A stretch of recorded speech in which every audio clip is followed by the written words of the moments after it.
Welcome to the DingeCast. We are driven by a passion for discovery and the belief that history should be uncovered. Our mission is to reveal the hidden realities of the past to bring history into the light. Welcome to the DingeCast. All right, welcome to the DingeCast. This is Dr. Tiffany Bannworth, Part 2. David and Ryan here. And we're going to get into some more aspects of what was covered in the first part of this discussion. And Tiffany, welcome back. I'm sorry I wasn't here for the first one. I had a little problem that I had to deal with. Now, in this version of it, in the Egyptian, the second death is just death. There's, you cease to exist. Whereas in the Christianic version, it's eternal separation from God and a lake of fire for eternity. But I digress. I don't think it's just a thought exercise. I think that, and I absolutely don't think that is just something that that Egypt came up with to make themselves feel better about living a good life, or a government keeping them under control. Because like I said, in the last time when we talked about the story of Moses, we saw that they too, the magicians of the Egyptian court, were able to turn their rods into snakes, but they couldn't overpower the snakes of the rods and the snakes of Moses and Aaron. So there is something there. They were able to keep up on a minor scale with the first couple plagues. There is something there. Can it overpower the one true God? No. Is there magic happening? Yes. And these people lived a life of magic. So they were continuously doing rituals. They were continuously casting spells. They were continuously offering to these gods. So it's very possible that they saw empirical evidence of their deity and like lowercase d, lowercase g, concept in their everyday life, and that it's not just, like I said, a thought exercise. Well, and I also think that now you think about it, just think about Hollywood or whatever. When you come into the mercy of just one God who's done you a favor and you owe them something that you desperately don't want. Imagine being polytheistic in ancient Egypt, and then you owe the debtors of all of these gods as well. There's actually almost a nod, by the way, to the underworld in the Bible, because it talks about in the Old Testament a place of desolation, and it talks about it being a place of jackals and ostriches, which is a weird thing to say, but the jackal represents Anubis and the ostrich feather represents Osiris. So I almost wonder if it's a cloaked allusion to the valley of the shadow of death type of concept, that maybe there are real demons like Anubis and Osiris who are there bothering you as you walk. You're supposed to walk without fear. But that's deep. 365 times it says, "Do not, or fear not, be not afraid." Yeah. So, That's great. That's great insight. Well, so you want to go ahead. Yes. So where last we left, okay, so the last time we were here, we talked about death, we talked about mummification, we talked about each of the 12 hours of the duat, which is basically simultaneous as Ra, from sundown to sunrise, and his travels on the solar bark. I even revealed to you guys some of the secret passwords and some of the names of the judges and the names of some of the guarders of the gate. I did tell Ryan that I specifically did not leave in any of the actual magic spells that are available in the Book of the Dead, that I used Budge's translation, but I specifically left it out because I believe as a Christian, I don't want to come into agreement with evil spells, enchantments. And like I said previously, I want to rebuke all that in Jesus' name, and I don't claim anything to it. But I want to make sure that everybody knows that, just in case there is real power to this, when you are reading it out loud to yourself, even just as a student, you have to be careful that you're not coming into agreement with these things. So here we are. So now we've made it through. We've gone. Anubis' job this entire time was, from the moment we breathed out our last breath, to make it through the duat on our own terms, meaning that if we had the passwords, the people who had prepared our bodies had given us the right amulets, the right spells to say the correct names, that no outside force would be able to, because they're demonic, so they're not necessarily going to play by the rules. And Anubis makes sure that you make it through, that if you knew the password, you get through no matter what. If you knew the thing, you get through no matter what. So we've been carried all the way through to the Hall of Ma'at here. So in the Hall of Ma'at, we actually talked about there's two lines of thought here, and so I'm going to briefly mention both of them. But the idea is that once you finally get to the Hall of Ma'at, that is the time where it's actually you're going to be judged according to the actions of your life. So one of the organs, because you have your brain removed because they didn't think that your brain was of any consequence. And there's the four canopic jars that have your lungs, your intestines, your intestine, your stomach, and something, and your liver. And then they leave the heart intact so that you can come to this very moment to where you are going to have your heart weighed against the feather of Ma'at, because Ma'at is synonymous with peace, is synonymous with justice, is synonymous with just the balance of everything that ought to be. Now, if the people who were embalming you knew that you were, this is the second line of thought, knew that you were not a good person, knew that, as they put poetically in ancient Egypt, that your heart would betray you, then they would remove your heart and they would put in a heart scarab in its place. So basically, that this heart would not betray any of the evil that you had done. And what we're going to get into is what's called negative confessions. So in most other religions, Christianity, for instance, if you have a confession, you say everything wrong that you've done. Now, in the 42 negative confessions, you're confessing things that you have not done. So it's almost like a semantic wordplay that you can get around. So each of these judges is looking for you to say a certain type of thing. So let's say you're talking to the one that wants you to say you've never killed anybody. But let's say you have killed somebody. But you could say something semantically to sidestep it, like, I've never drowned anyone. I am whoever. I have never drowned anyone. So technically, you have killed someone, but you haven't drowned them. Or, you know what I mean? So there was some sort of a witty wordplay if you were wicked, and you would have a replacement amulet to place on the scale so that your heart wouldn't betray you by, belying all the things that you have done. So here we see Osiris is here. Anubis has come all the way. He's the one who's actually going to take the heart and put it on the scale. Thoth is there. He's going to be the one to record the answer. Ma'at is going to be there with her feather, and Ammit is going to be there. Now, Osiris is the one to make sure that justice is carried through.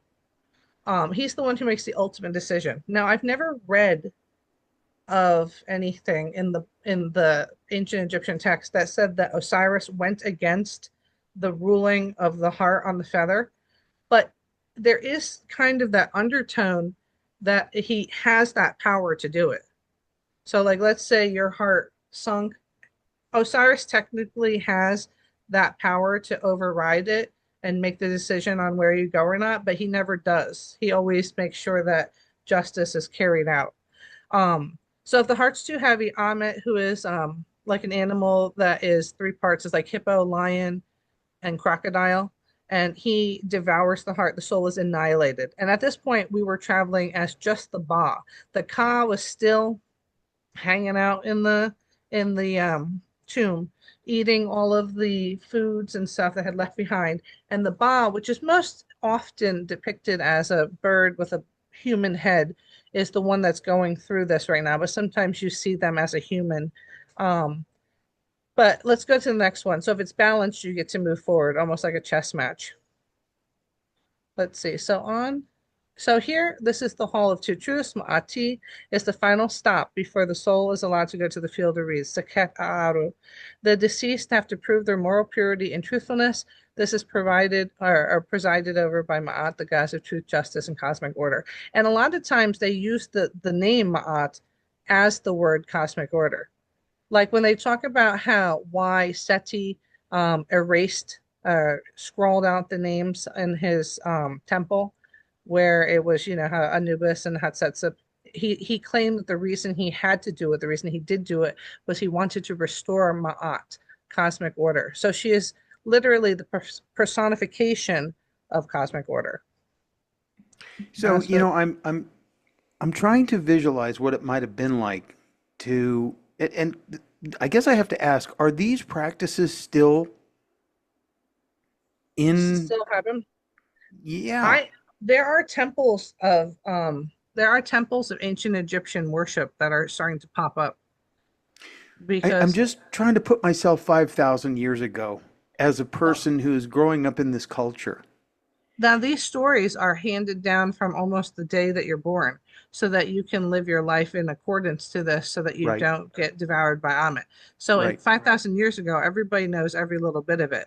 The Yeah, idea of it is that some people don't. Some people believed that even if you had studied it your whole life, that if it wasn't put in your tomb with your mummification, that you would forget even your name. And the idea was is if your name wasn't in the cartouche, you would forget who you were, which is almost the first thing they ask you when they say, "Who are you?" And you just can't remember, type of concept.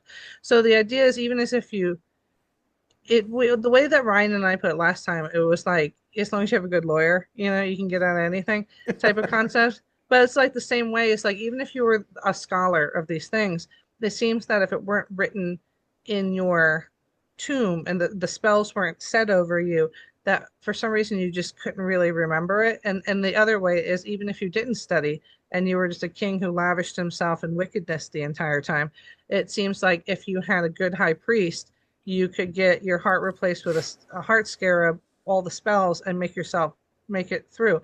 And realize that in old Egypt, only the pharaohs were going through. And then it became the rich, and then it became everybody. So as far as everyone else was concerned, they just believed you would, if you say 5,000 years ago, that they were, unless they were a pharaoh, which was seen as like God on earth, one of the gods on earth, that you just suffer the second death automatically. So with regard to when Jesus was here, he said, "All of you who are heavily burdened, come to me, for my yoke is light." This is Mhm. so completely diametrically opposite Yes. from these ancient religions that were complex beyond even comprehension And modern demonism, because you of figure modern even in demonism. the modern demonism, you have to sacrifice somebody who is very close to you. Yeah, So in all instances, it seems that God is going the God of Judeo Christianity is going the opposite direction of all ancient gods who are expecting you to become almost like a mob boss who's like, I do you a favor and yeah, now you owe me a life. yeah. It's like everybody besides Jesus and co is going the opposite direction. And he's saying, even if you've done wicked things, I'll take that off of you. So this is like That's not at it. all like the Hall of Ma'at is. It Yeah, is the opposite because yeah. nobody is going to make it through here. So I don't know if you want to go to the next slide of it, but Of we're going to course. progress into the Yeah, yeah. soul weighing. So we know who Ma'at is, the role of Ma'at. She's a goddess. She's a universal principle. She's the personification of cosmic order. She's often depicted with a feather in her head, which is used in the weighing of the heart. All gods and beings are judged according to Ma'at, and her presence ensures that cosmic order triumphs over chaos, which is Isfet. So she is like a main contender, but not as strong as Ra in fighting off Apophis or Apep.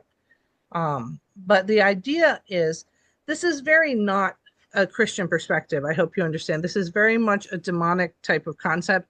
It's also, I believe, similar to Zoroastrianism, because I believe that, and like Baha'is or something like that, where Right. they believe that there has to be a balance between good and evil, whereas like Christianity believes in eradicating evil and just living in goodness. So this concept that the yin and the yang that most other religions seem to have is that they are welcoming evil as though it needs to be there to keep out order. Even if you look at like Catholic movies, like the from the cartoon, not the comic book Constantine, where they Mm, have a figure like Papa Midnight who's in yeah, there, right. who is keeping the cosmic order of evil and good in order. Um, that is something that we see even through ancient times, and it ought not be. You know what I mean? We don't need to keep it. Apophis doesn't need to be Well, wandering around at night. there's clearly a selfish motive in keeping evil a part Right. of It's self-serving, almost just like in case you feel somebody like it. Yeah, it's almost like somebody has a plan and there's somebody who has orchestrated this thought all the way across the board. Yeah, And I know who I think it is. of course. But Yeah. let's go to the next slide. So here now the deceased has finally arrived. This is almost like where Anubis is going to leave after he places the heart here. So the soul's led into the hall by Anubis. It's Anubis's job to make sure that you made it all the way through if you had all of your ducks in a row. If you had the passwords, if you had the spells for the boat, if you had all the things, he makes sure that no outside force can cheat, can break the rules, and he is basically all powerful as opposed in the underworld, short of Osiris. So he can stop everybody from impinging on your travels through the 12 hours of the Duat. So he's the jackal-headed god of funerary rites. The soul at this instance wears a white linen, which is very similar to the white robes that we hear about in the Bible with regular New Jerusalem, heaven, and all that. He may carry a heart scarab amulet to prevent betrayal by their own heart. So if the people who knew you best or your high priest knew that you have done stuff that could get you banished, then they did this instead. And then the Ba and the Ka are the individual are also present along with magical spells recited from the Book of the Dead. So these things, well, the way we described it last time is that the Ka was like back in the tomb, walkie-talkieing it almost. It's like if the Ka read it, it would populate into the mind of the Ba as well. And the Ba is who's been on this journey thus far. So there's a Ba, there's a Ka, there's like an actual soul, and then the Ib is the heart. So everything's present here, and readying for the thing. Now this is the thing that you can semantically get around, is the 42 negative confessions, which is like I said, I feel like you can almost see the hand of the same author through all of this, where it's like, oh, we got to keep evil in balance. And here we're doing 42 negative confessions. So you're just going to miraculously think about how you can declare things that you haven't done. It's almost like a child with chocolate on his face. And did you get in the cookies?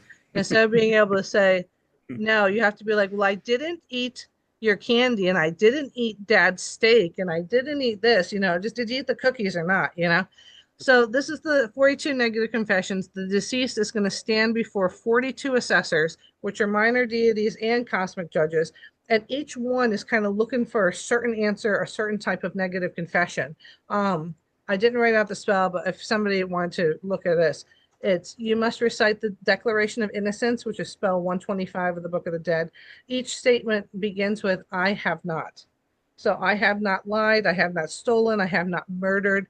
As far as what I've read, that if you can't say those declarations as is, there is some wiggle room to be like, I've never lied to someone I love.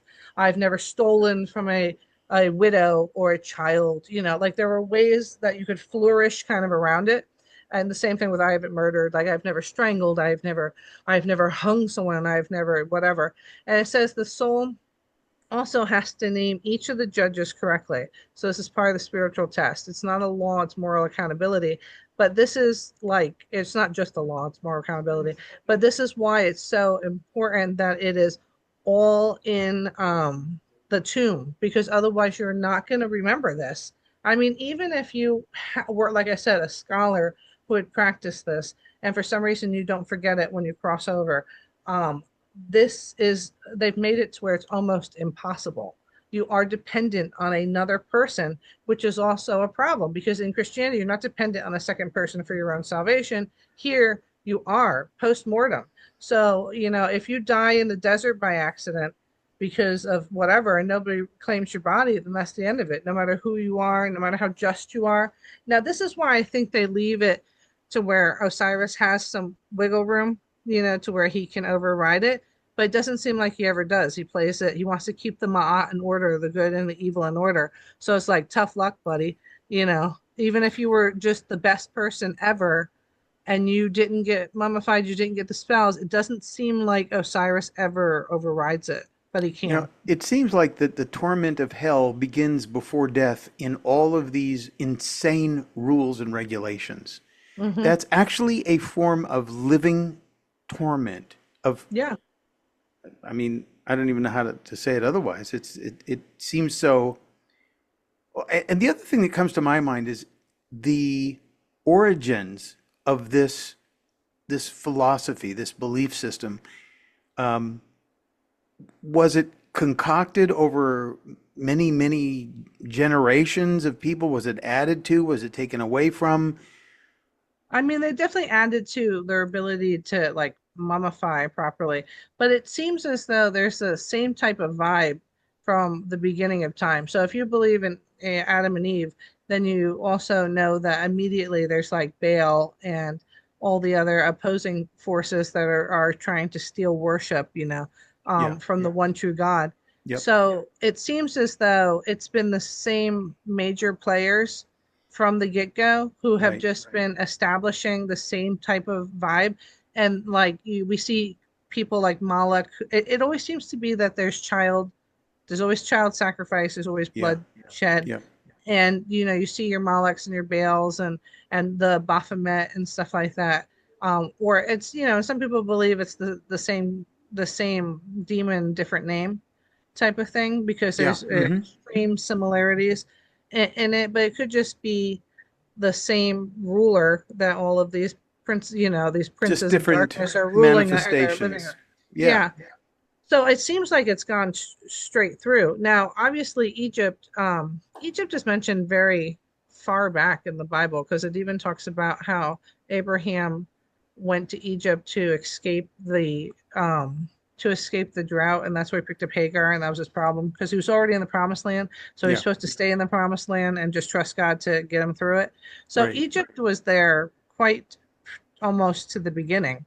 Mm. Um, you assume it's probably Tower of Babelish, where they all started to go into different places with different languages, but definitely, he's definitely there by the time of Abraham, and they already had these type of myths and stuff are originating all the You way know, from the. it does for me beg the question of when Cain killed Abel and went off to the land of Nod, and there were already people there.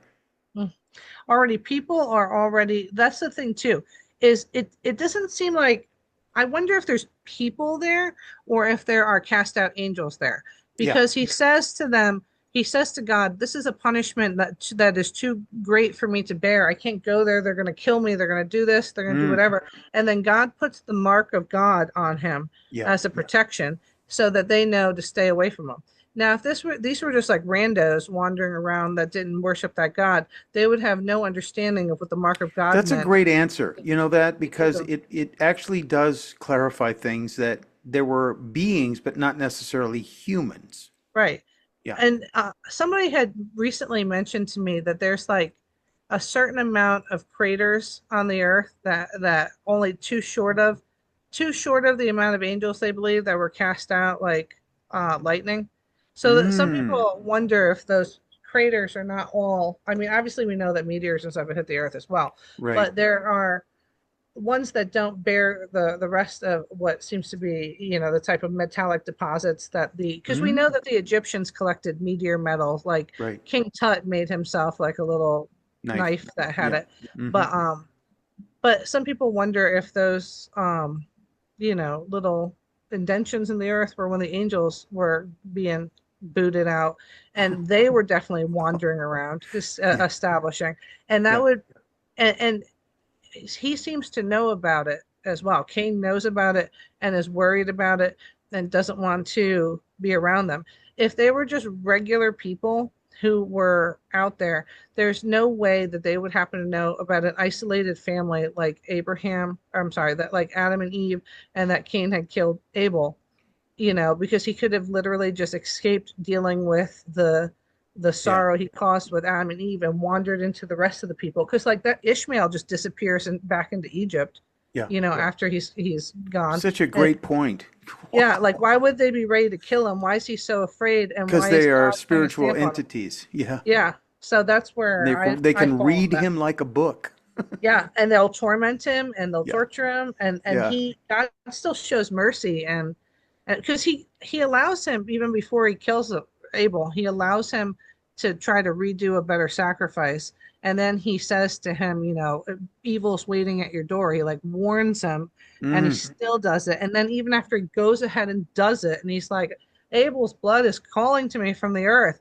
Oh, where is he? I'm not my brother's keeper. Even with that sassafras remark he's got there, Yeah. he still protects him with a mark of God, which goes to say in the future, Mm. there's a mark of God that's being put on in Revelations, because it talks about one of the seals is that the mark of God's going to be sealed over his people before a lot of the stuff happens. So that is important back then, just as important as it will be in the future to have that seal. Because I think Fantastic. how it has the locust with the human face. They're going to Yeah. afflict everybody aside from the people with the seals. Yeah. So definitely want that one. We don't want the mark of the beast. We want the other one. Yeah. So Great insight. Fantastic insight. thanks.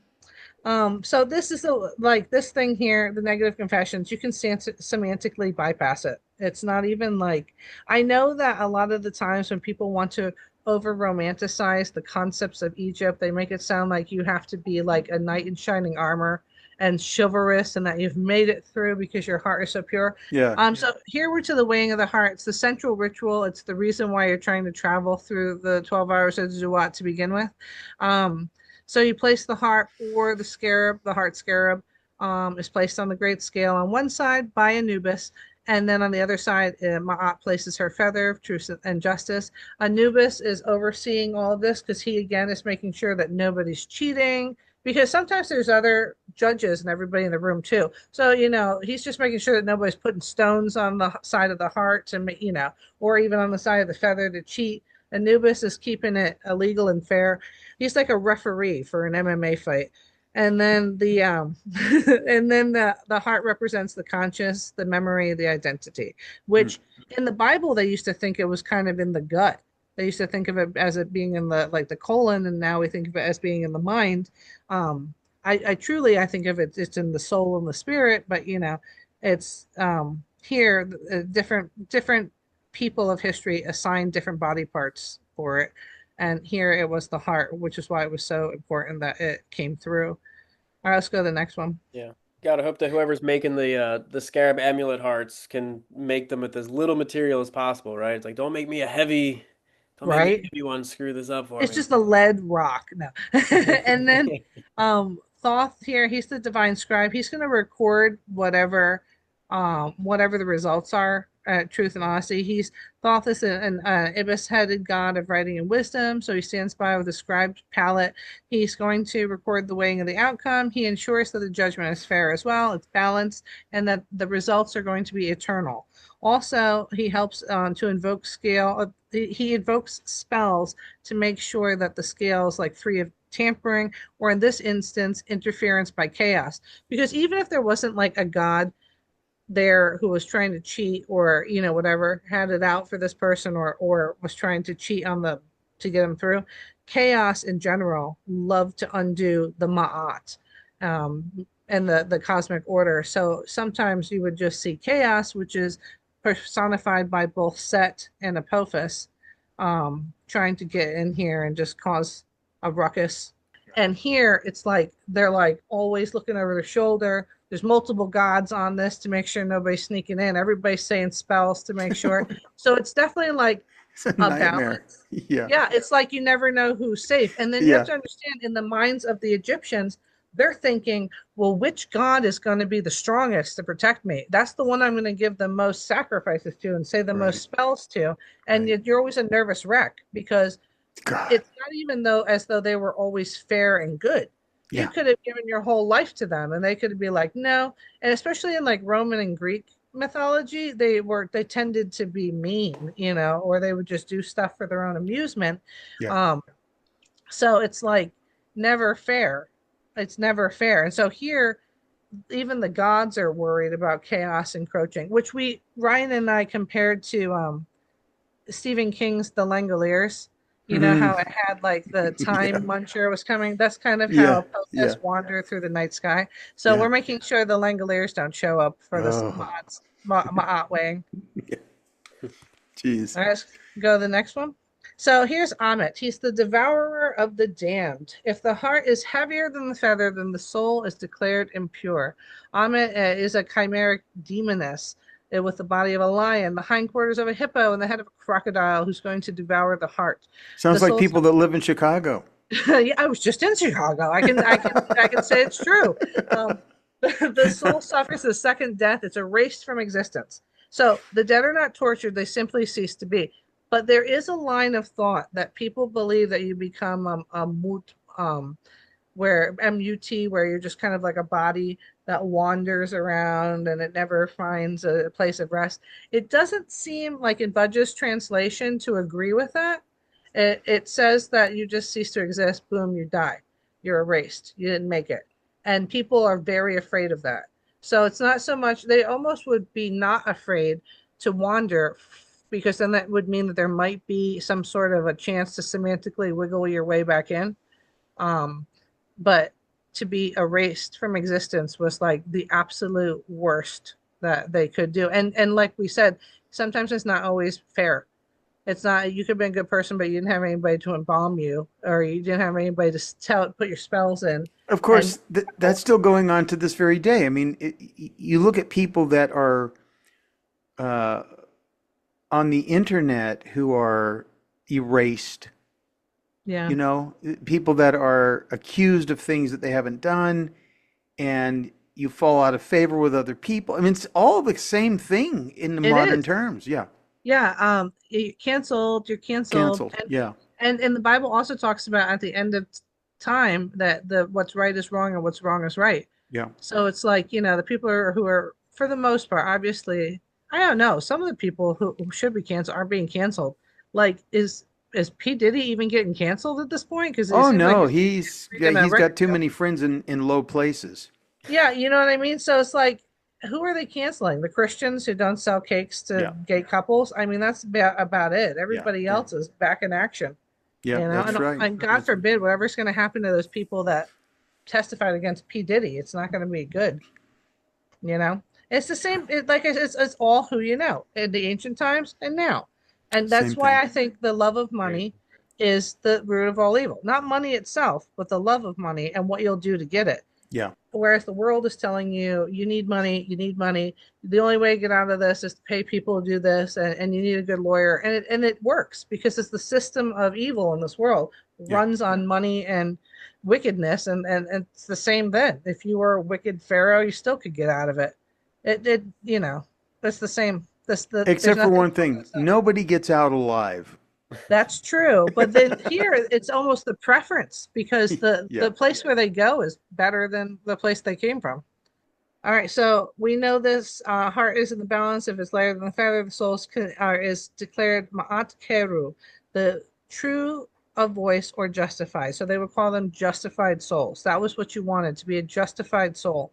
And the gods, lowercase g, welcome the soul. The deceased is granted passage to the field of reeds, which is a paradise of eternal peace and prosperity. And this is, remember, we talked about that nightly solar bark trail. Now they can actually, before we talked about how they couldn't get on the boat, but you could have a spell for your own boat or travel with as a ka and fly there.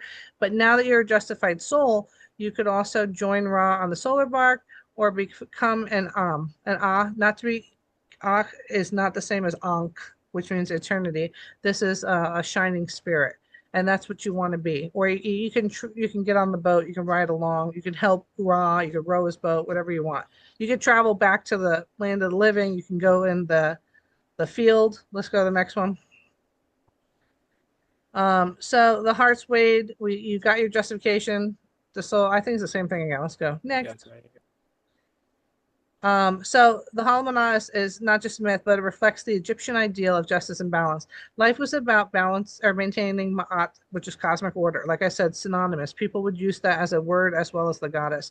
Through truthfulness, honor, harmony with the gods, nature, and society, the afterlife trial reflects what Egyptians believed about divine justice, even for kings. I mean, they'd hope, but really, they usually squeak through anyway. All right, next one.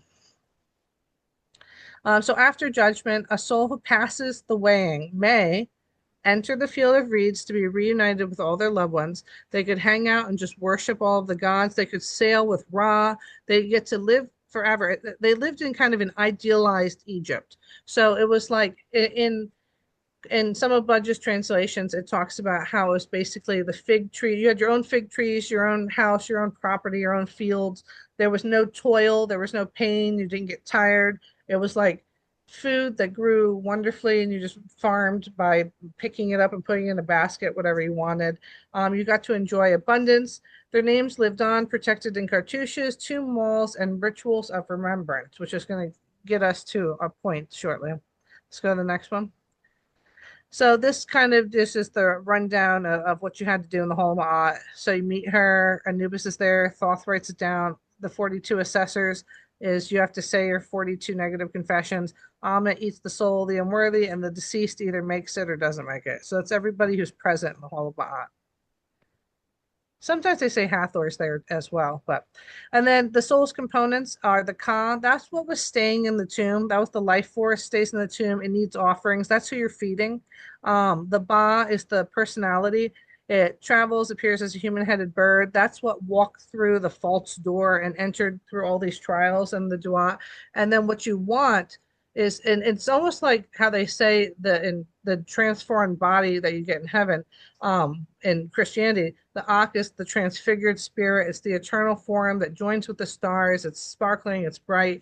But all of these three, your Ka, Ba, and Ak, that's your spirit, all must be reunited and preserved through proper burial and rituals. So it's all dependent on another person. That's the problem here. All right, the next page.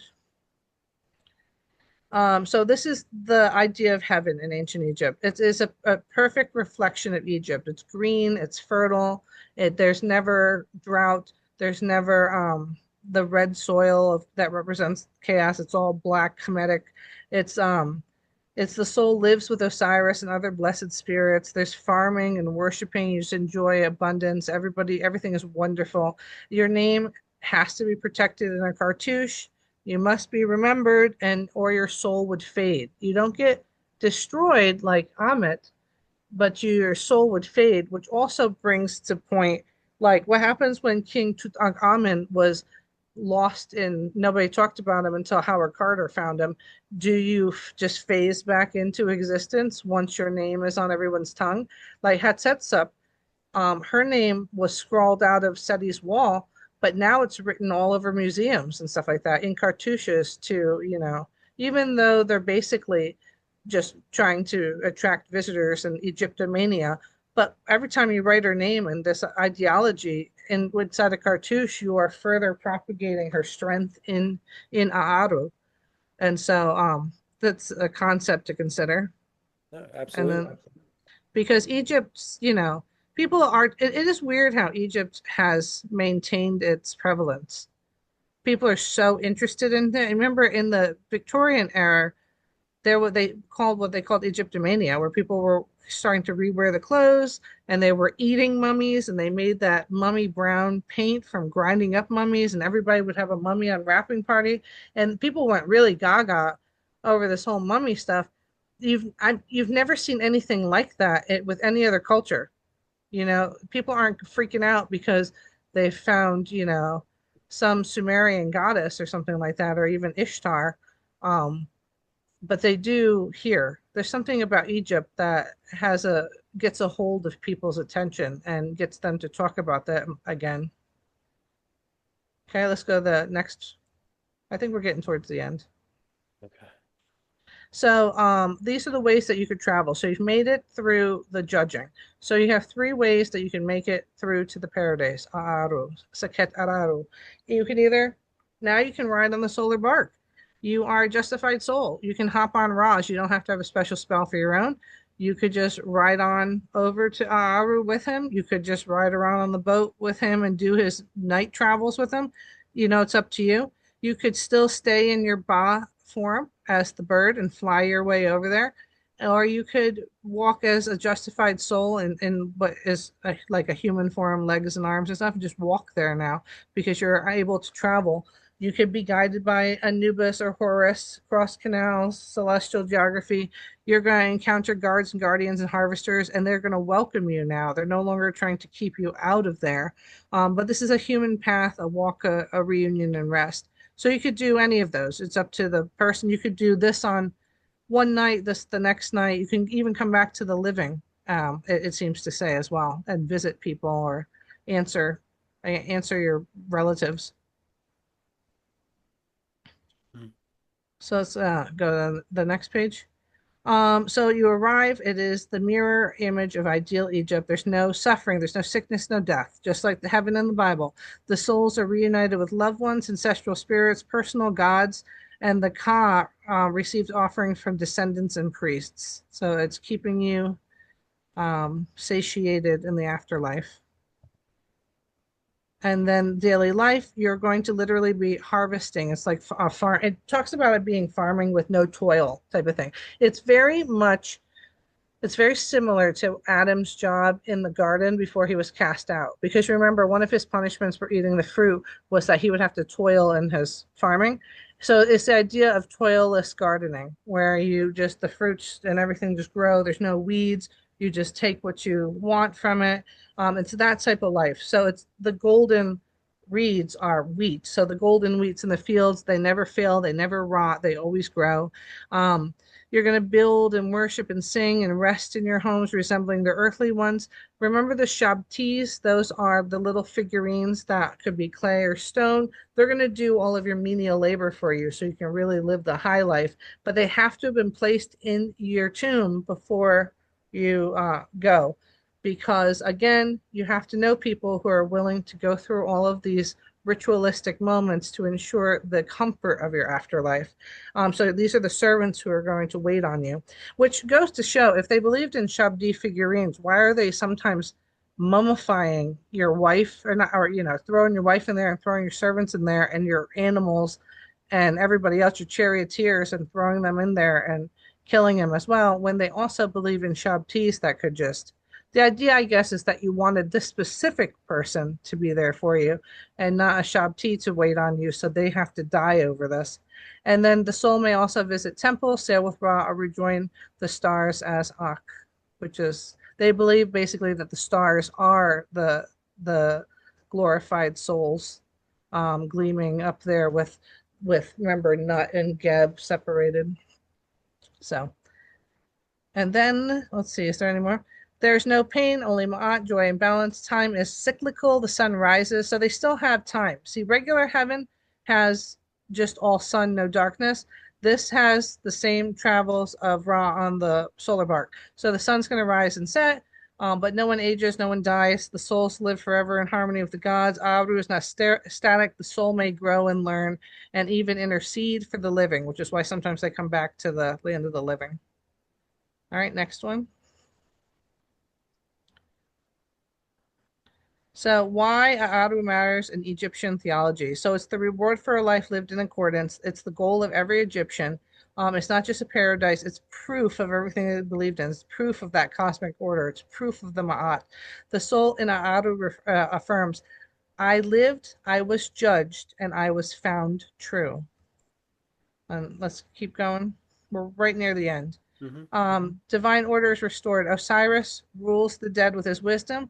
Horus is going to rule like a pharaoh in the land of the living.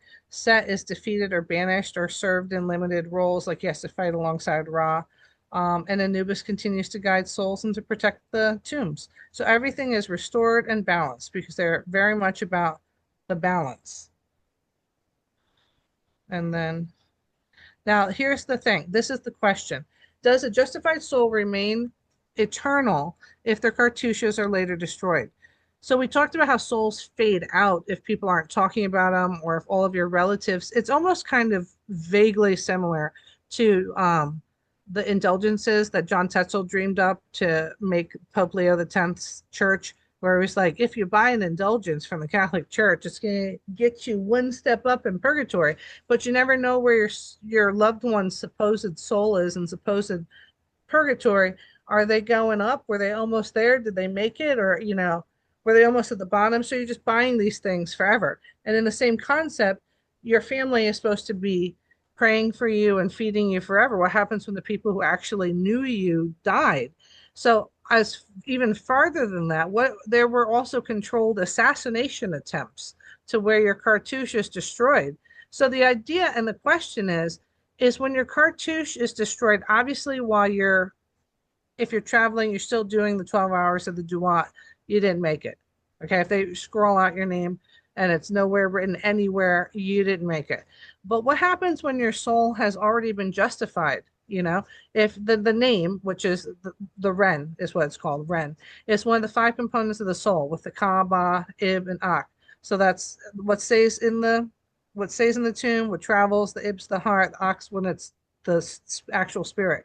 So the cartouche, shields the Ren from being erased or defiled. So to erase a person's name in Egyptian life, to erase a person's name meant to kill them a second time. So it is quite literally, when Horemheb scrawls out eyes and Akhenaten's and Tutankhaten's and Neferuaten's names, he's killing them. It's an assassination attempt. And the same thing with Seti. But all of these people claim to be doing it because they want to restore Ma'at. But it's assassination as far as these people believe. So the question is, once a name has been spoken and carved and remembered and granted ongoing life, can they be scrawled out? Once you've been justified, is it dependent anymore? And people have all different opinions on the matter. I'm of the opinion that if you can phase out from not being talked about, it seems as though, I don't know, that maybe you could be scratched out, but the idea is that Anubis is supposed to keep it fair. So you made it through, your soul is justified, and Anubis is supposed to make sure, and in some cases Thoth as well, because your name's already been written in the book that you've been found worthy. They're supposed to keep it fair. So what are your guys' opinion? Do you think once you make it to the finish line that you've made it, your name's in the book, and Anubis and Thoth make sure that this doesn't happen? Or do you think that at any point in time you get second death? I think the whole thing is premised on a lie. The whole thing is a lie. I do too. It's a total and complete illusion that's designed to torment you from the very beginning of your life and then lead you to a false conclusion that is a complete lie. And that's all that I can take away from for sure. this. And Well, it'll lead look you at your to examples hell. too, that if, in the physical realm, they try to destroy you, cool, centuries later, people start talking about me again. So if you're meant to be, it'll find a way. So here, anybody make their own decision. Do you think you could scroll out someone's name? Or if they could lose status, because then that would be, like you said, David, it's a forever game that you never win. You're never safe. You're always looking over your shoulders, and you always have to be doing something in order to earn your place. There's never a time to just relax and breathe. There's so much to unpack in there, but I guess we'll have to wait until the next episode for that. Sounds good to me. Yeah. I've been up since, 4 o'clock this morning. Yeah, I feel. In David Master's new book, Flowing Through Time, Presence, Purpose and the Ultimate Journey into the Eternal Now, David explains, while clocks measure time in exact increments, human beings live time differently. We experience it emotionally, spiritually, we experience it relationally, and neurally. But when we are inspired, focused, or immersed in something greater than ourselves, time flies, disappears, or becomes irrelevant altogether. This mysterious shift is what positive psychology refers to as the flow state, a profound mental, emotional, and even spiritual condition where one becomes absorbed in the present moment. But flow is not just about performance or productivity. It is about presence, and through presence, we enter a different relationship with time itself. Are you ready to move freely through your life? Read Flowing Through Time, Presence, Purpose and the Ultimate Journey into the Eternal Now. Go to www.escapeyourmindsprison.com.